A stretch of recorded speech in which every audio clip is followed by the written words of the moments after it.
Bismillahirrahmanirrahim. Assalamualaikum dan selamat pagi.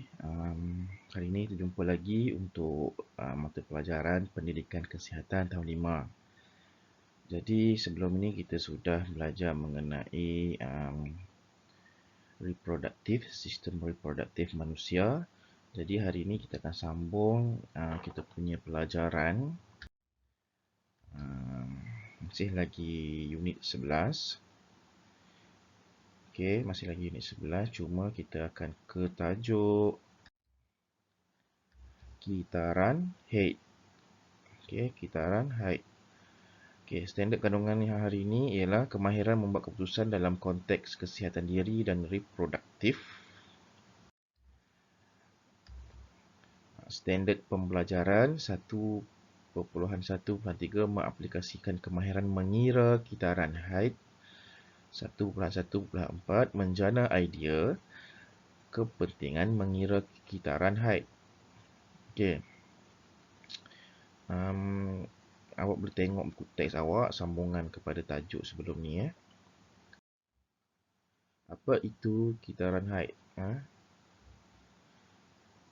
Kitaran haid ialah tempoh berlakunya haid yang pertama hingga haid yang seterusnya.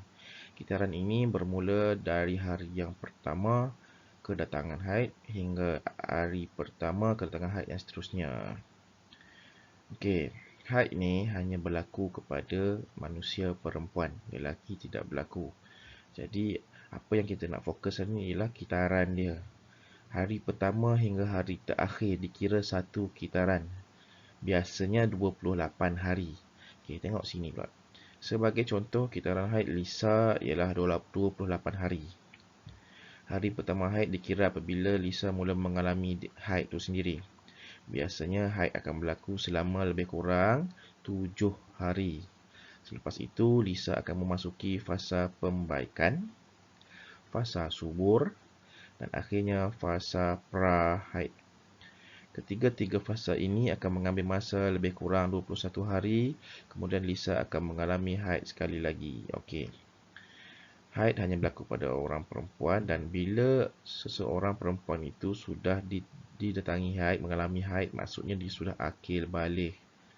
Orang Kedah panggil baliag. Okey, cuba tengok kitaran haid ni. Dia buat dalam bentuk bulat macam bentuk jam dinding. Okey, hari pertama ini, hari pertama kedatangan haid dikira kitaran haid bermula pada hari pertama. Okey, 7 hari yang pertama fasa kedatangan haid. Masa ini memang haid 7 hari biasanya. Ada orang sampai 14 hari maksimum. Okey. Bila selesai kitaran haid, dia akan panggil fasa pembaikan. Okey, fasa pembaikan. Sebab haid dah ni badan kita tengah mengalami fasa ni lah. Badan perempuan, maaf. Lepas tu fasa subuh hari 12 sampai 17, di mana waktu yang betul-betul subuh ialah di pertengahan kitaran, iaitu 14, 28 kan. Tengah-tengah di 14 lah. Okey, lepas pada tu fasa subuh habis, dia akan berlaku fasa pra-haid balik. Okey. Lepas tu hari pertama tu dia akan mula kitaran baru balik. Okey, faham? Okey. Tempoh kitaran haid bagi seseorang adalah berbeza-beza. Secara purata, kitaran haid akan berlaku selama 28 hari. Ada orang mungkin singkat saja, 20 hari. Ada orang sampai 40 hari. Itu bergantung kepada orang tu sendiri. Macam mana nak tahu? Nanti bila awak mengalami kitaran haid, awak akan tahu kitaran haid awak normal ke tidak. 28 hari ni biasa. Okey. Okey, seterusnya kita tengok pada kitaran ni balik. Saya akan cerita apa yang berlaku setiap fasa ni. Fasa 1 ni fasa kedatangan haid. Tisu-tisu atau darah dikeluarkan daripada badan melalui faraj. Okey, siapa yang mengalami haid akan mengalami benda ni lah. Fasa 2 pembaikan, membina semula dinding uterus. Kita dah belajar dah, dinding rahim tu. Fasa 3 subur, pengovulan berlaku. Badan menghasilkan telur untuk berlaku persenyawaan. Fasa 4 prahaid. Jika tidak berlaku persenyawaan, badan awak ni akan mengalami proses prahaid. Kalau berlaku persenyawaan masa fasa 3 ni, fasa 4 tak akan berlaku sebab telur awak sudah menjadi zigot kan. Kita belajar bahawa ni zigot. So fasa 4 ni akan berlaku kalau tidak berlaku persenyawaan. Okey. So kitaran haid ni ada 4 fasa. Yang betul-betul 3 ni. Yang fasa prahaid ni hanya akan berlaku apabila tiada persenyawaan. Kena ingat yang tu. Jadi yang ini pun ada dalam buku teks. Dia suruh kira. Kena tahu macam mana nak kira kitaran. Okey, kalau 3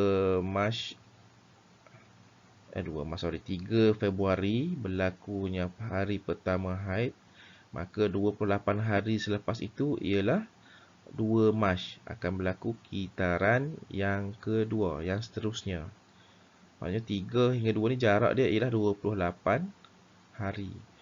Jadi hari pertama 2 hari bulan Mac pula, seterusnya 29 hari bulan Mac pula akan berlaku haid kitaran yang baru, dan seterusnya 25, 28 hari selepas 29 ni.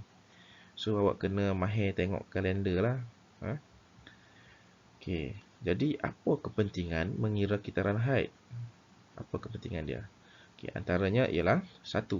Dapat mengesan masalah kesihatan dan merujuk kepada doktor sekiranya kitaran haid terlalu cepat atau terlalu lambat dari tempoh kebiasaan.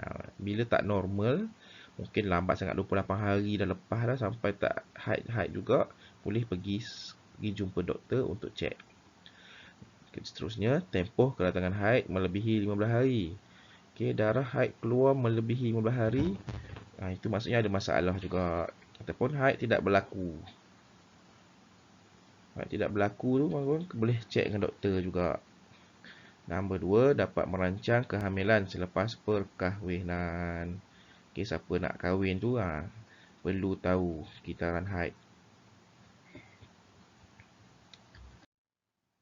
Okey, saya ada sediakan satu video untuk awak tonton apa yang berlaku sebenarnya apabila di dalam kitaran haid. Okey. Day 1 of the menstrual cycle is the first day of a period. The uterus starts to shed its lining. As soon as the period ends, the uterus prepares again to receive a fertilized egg. Eggs are released from a woman's ovaries. Eggs are super tiny, 1/10 the size of a poppy seed. Women have 2 ovaries, one on each side. The fallopian tubes lead from each ovary to the uterus. In the middle of the menstrual cycle, an ovary releases an egg. After ovulation, the egg travels down the fallopian tube. It takes a few days to complete the journey. Meanwhile, the lining of the uterus gradually gets thicker so it can support the development of a fertilized egg. If the egg gets fertilized, it will implant in the uterus and the woman is pregnant. If the egg is not fertilized, the woman is not pregnant and the egg will begin to dissolve. Because the woman is not pregnant, the lining of the uterus is not needed. A woman will have her monthly period, and the cycle begins again.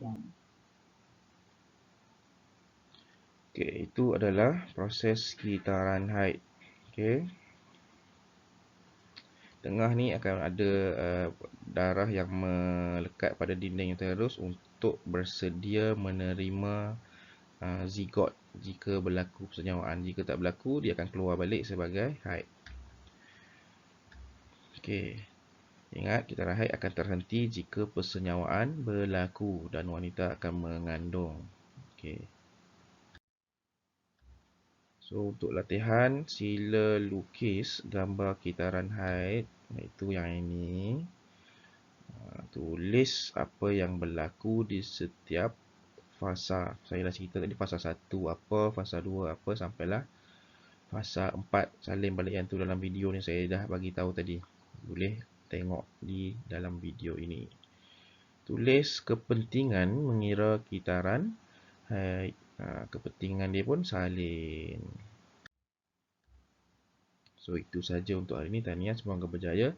Jumpa lagi di lain hari. Assalamualaikum warahmatullahi wabarakatuh.